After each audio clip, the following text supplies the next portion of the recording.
May I hear from 3 or 4 people or different tables share information about how it might be changed and you might use it, and then your learning. What did you think about using the Invention app as a learning tool?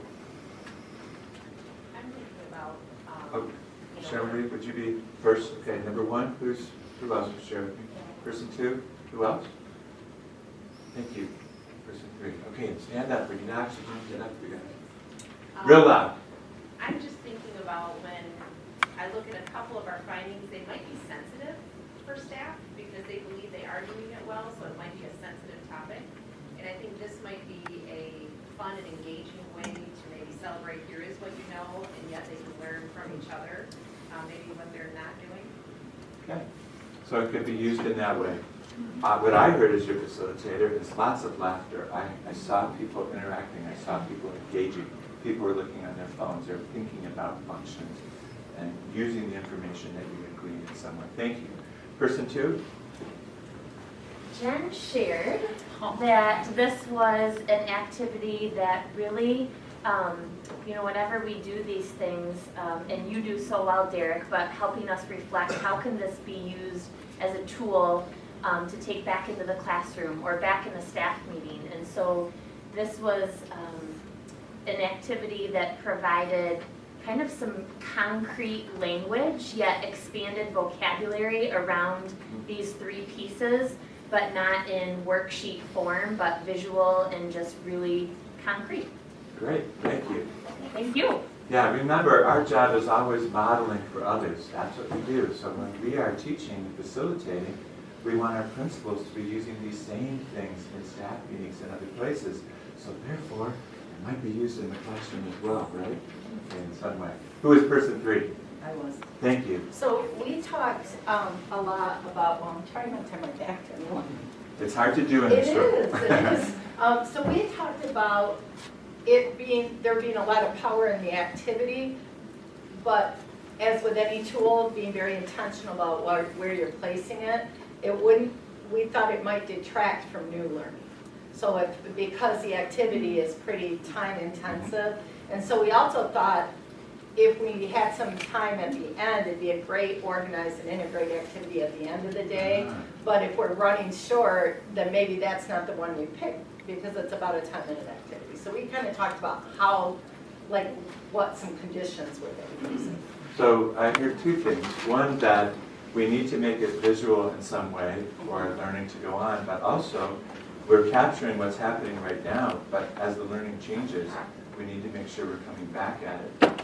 Sure. Yeah. Accurate or? Yeah, I think so. Okay, good. Well, thank you. Let's close out this part. We'll leave these charts up so at break you might have a chance to see and enjoy some of the other apps that I got to hear from people do. The next thing we're going to do is practice these 3 Ps. We're going to practice pausing. We're going to practice paraphrasing. We're going to practice posing some questions in triad groups. For this activity, you might want to bring your yellow question sheet. You definitely need your blue graphic organizer and a pen.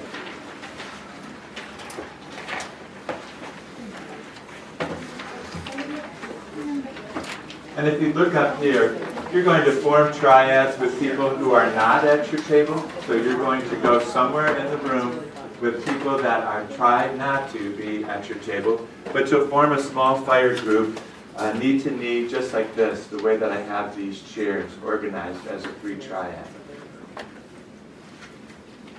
So before I ask you to self-organize, what questions might you have or clarity do you need about what you need to bring and what you're going to look like once you get into your small fire triad group? Okay, self-organize, go. I'll check in just about 1 minute. Go fast, go. Coordinators, I might need one of you. I'm not sure about our triads. So it's causing you with your facilitator to meet up and discuss some kind of problem of practice, issue, or situation. So I'll give you a minute to think about what that is. And as former administrators or current administrators, I'm sure it's not going to be a problem at once. Okay? Person B, you get to be the person practicing. You're the HIL facilitator. You're practicing the pausing. You're paraphrasing in this dialogue. You are posing the questions. Okay? Person C, get out your pen or writing instrument and the blue sheet. And what you can do is use that with the open space on the right-hand side is when you notice pausing, you put a check maybe behind one of the types that you see or here, keep a tally. You might also do the same with paraphrasing with the 3 different types. And then you might list out some of the questions that you hear. We'll have 6 minutes for the problem of practice and dialogue conversation. Then we'll have 2 minutes for the person C to share their feedback information. And then we'll switch, okay? So what questions do you have or what clarity do you need about what you'll do right now? A, you've got the problem. B, you're the facilitator practicing. C, you're taking a note. Ready? Go.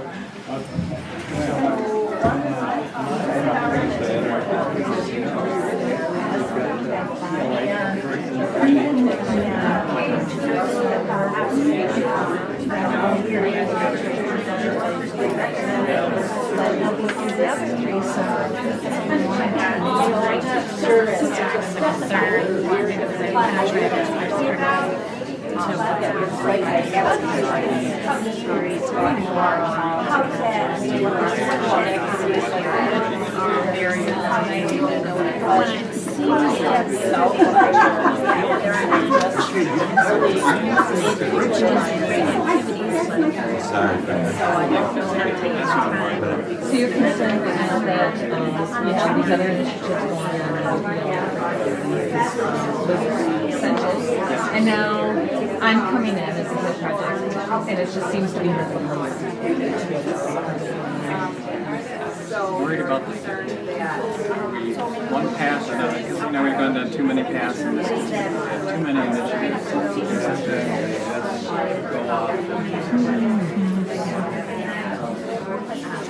So you see that there could be taking different paths because one of these initiatives, but it just seems to have one together and align and contribute to one another.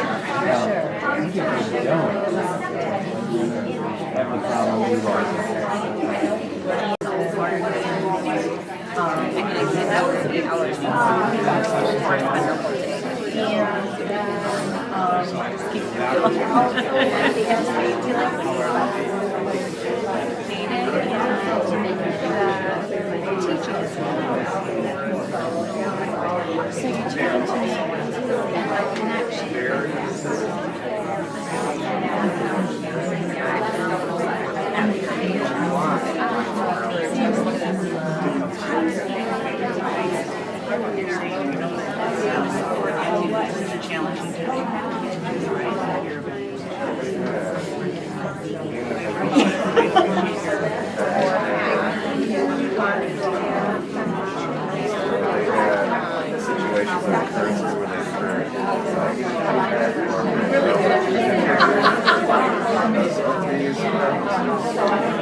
That's actually a really good question.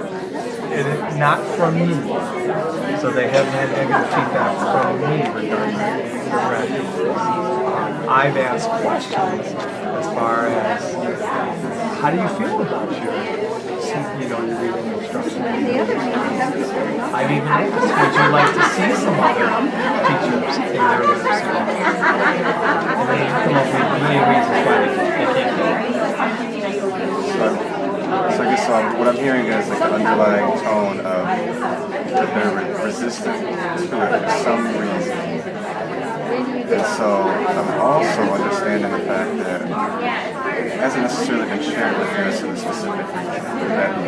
Is that accurate? So what do you think in your mind?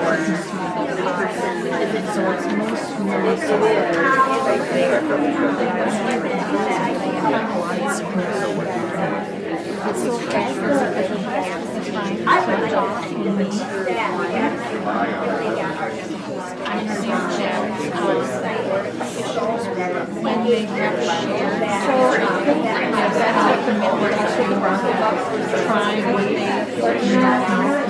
They're working for every kid. And I know at the rounds, we were talking to someone from our ISD, and she mentioned something about a tiered fidelity inventory. And so that'll help us see, I think, how that system is going to be put together. So right now, other than ISS, we don't really have a system. Okay. Well, I think some of your next 8th grade, that is a lot of time. We have a lot of time this year. Okay. And I get you that card so I can watch you Saturday. Okay. I won in 1995, right? All right, person C, you have 2 minutes. Share your observations and feedback with person B. Go.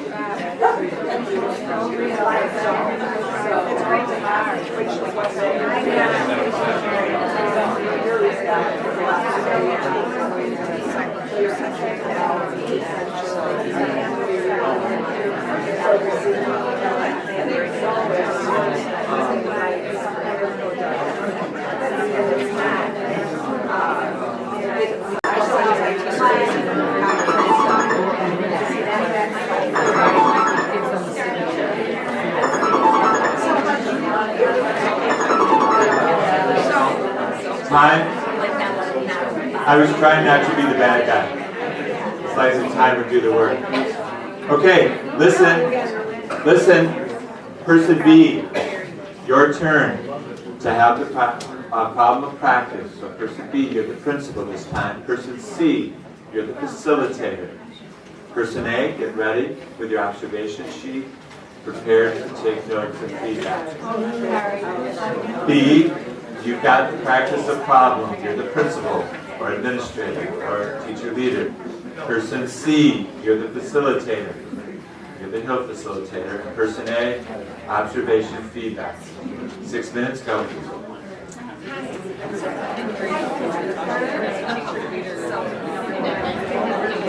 Time, please. Thank you. We'll have some quick processing reflection time. Okay, here's what my notes say. Person C, it's your turn to have the problem of practice to be the principal, teacher, leader, administrator.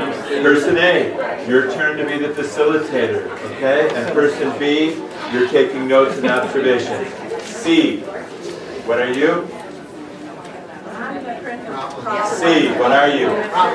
Problem. Person A, what are you? Facilitator. Person B, what are you? Go. 6 minutes. Sorry. You got it. Are you driving with anybody so you can talk about that on the way home? Okay, 2 minutes quickly. This is person B. You are sharing your feedback and observations. Go. One of the things that makes illustrations matter is what might you do? Thank you. Have you tried yoga? But you were really good about checking these and did I give that right? So in your clarity, you have to clarify questions, so that's what I always get your search saying. And I don't really pay attention when you want to talk to the person, your teachers. So really good paraphrasing, that was the question I did, yeah, specific clarification. I'm going to take a big fire hose and put all these little fires in front of us. Lots of small fires all over the place. Okay, after this, so quick reflecting and processing. We're going to have a break, and then we'll move on with the rest of our day. But I want you to have time now in your triad to just talk about what did you learn? What did you learn about yourself and your ability to be pausing, paraphrasing, and posing questions? Remember, you're giving feedback and observation, but guess what? That's what a facilitator does too. So you'll be doing that as well. So talk in your group about, well, talk, dialogue, practice again those 3 Ps as you are having a dialogue about what did you learn? What did you learn about yourself? What did you learn about this process and how you might be able to apply it and use it as you're teaching somebody else about being a better listener. Okay? just about 2 or 3 minutes. Go. Please, could I have your eyes my way? That's probably why, that's where you're learning the worst. Yeah, your idea about Smokey says, only you can prevent small group fights.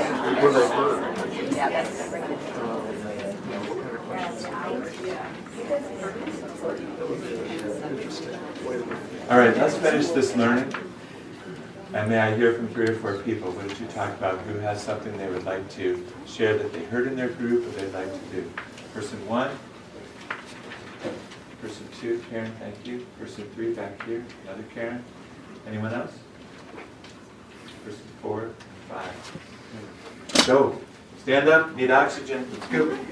I found out that in my role as a facilitator, I was more worried about what I was going to say next than really listening to the comments and the concerns.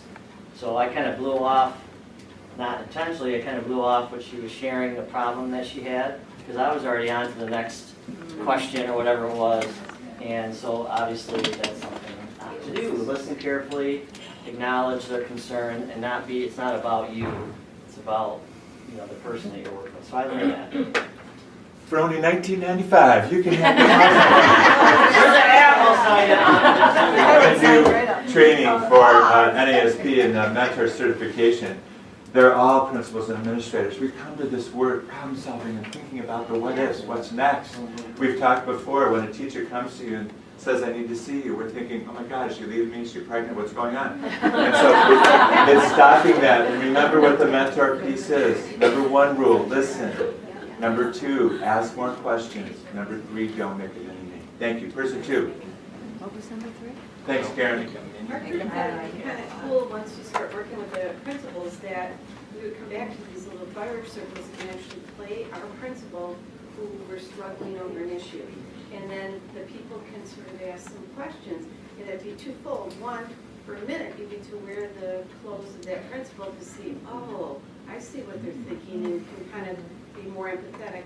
And then 2, if you hear some of the questions that came out, you'd say, oh, I never even thought to ask that question.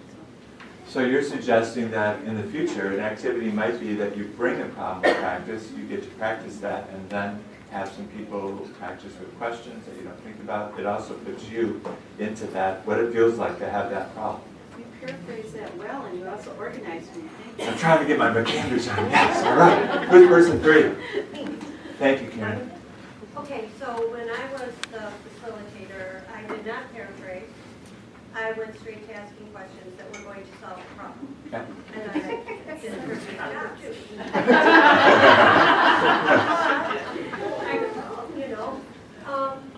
But Becky pointed out that the paraphrasing helps the person solve their own problem. And then I was principal, and she was my facilitator. And she paraphrased me, and I solved my own problem. And it felt really wonderful. And illustrated her point, which is really good for me as helping me remember to quit trying to solve the problem and start paraphrasing, because that really is more powerful. Thank you. So those 2 things were together very good. Wow, thank you. Great insight. Paraphrasing is a gift.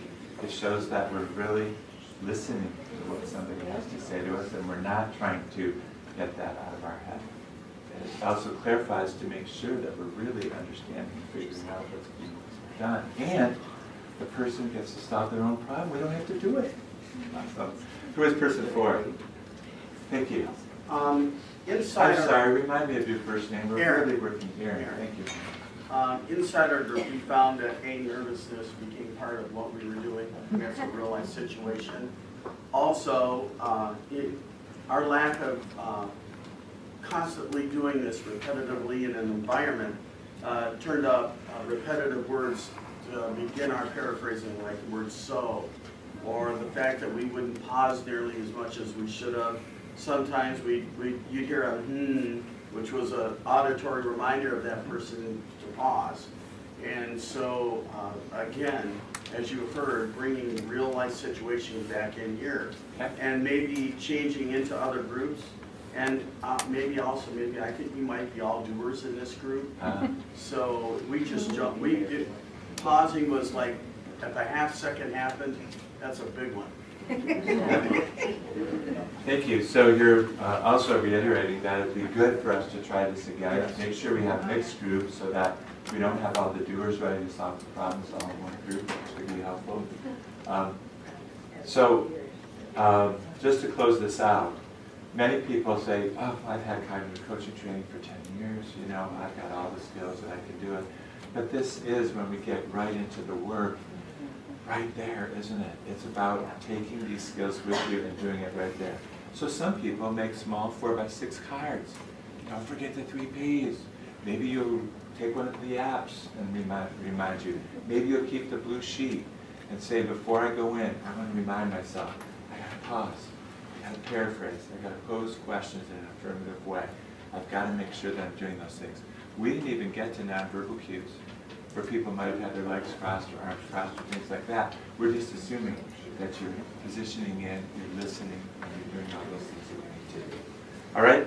It is 1:45, and so we're going to take a 10-minute break, back in seats at 2 to 3 for the rest of our learning today. Hasn't this day gone quickly? Yeah, thank you. Thank your fire group. Put out your fire. Sign out.